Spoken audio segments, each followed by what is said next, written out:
Hello and welcome to Machinima Club. We're here in Second Life and I'm going to be showing you how to make Machinima in Second Life for absolutely free. It's not going to cost a penny because we're going to be using a couple of features in Windows 10 and Windows 11 that a lot of people still don't know about. Now the first one is a recorder.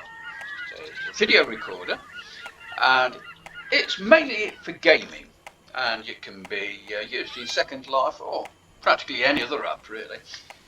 You activate it by pressing the Windows key, the Alt key and R at the same time, and then it starts up and you'll see a black box in the top right hand corner which has got a red dot to say that it's recording. It has recording time next to it, and then next to that we've got a blue circle with a white square in, which is to stop it. Once you press the stop, it will stop recording and instantly save in your captures folder on the video folder on your computer. It will give it an automatic name. You can rename it yourself later. And it's going to be in an MP4 format, which is a standard format for videos, so it's quite useful. Now you can try it now if you like and start recording. Now the second app that you're going to be using, which is absolutely vital really for doing Machinima, is a video editing app. Now there's a lot of video editing apps available, and some of them are free, some of them claim to be free but aren't really free, and some of them are expensive.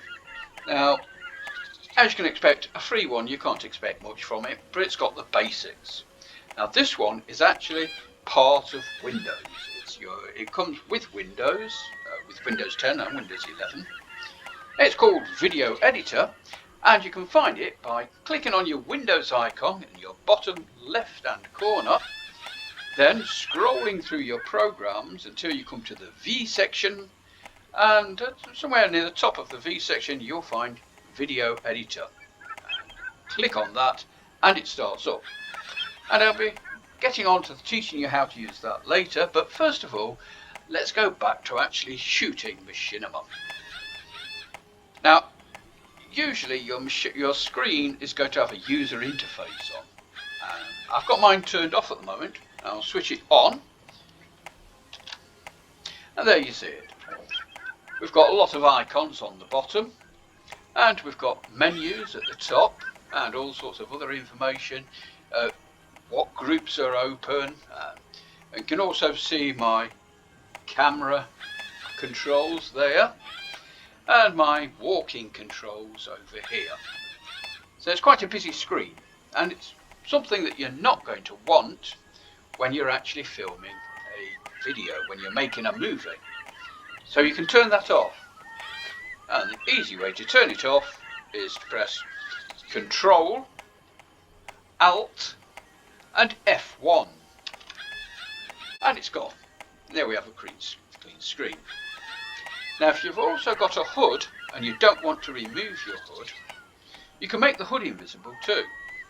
All you have to do that is press Shift, Alt and H, and that will toggle off and on your HUD. And it's still connected, so it will still have an effect. Now one reason why you might want to keep that on is you might have a HUD for controlling your camera, and you might want to keep that on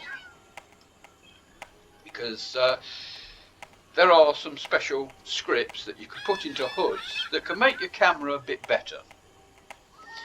Now let's get back to the camera. I'm going to switch Control, Alt and F1 back on again. So let's look at the standard camera controls. Here we go.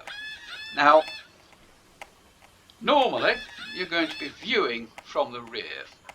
That's this icon here. Click on there and here we go, walking around, viewing from behind. Now there's others, we can view it from the front, and here I am walking from the front. And this over the shoulder. if you want to have a custom view. Now you can have a custom default by doing this. Let's say, now then,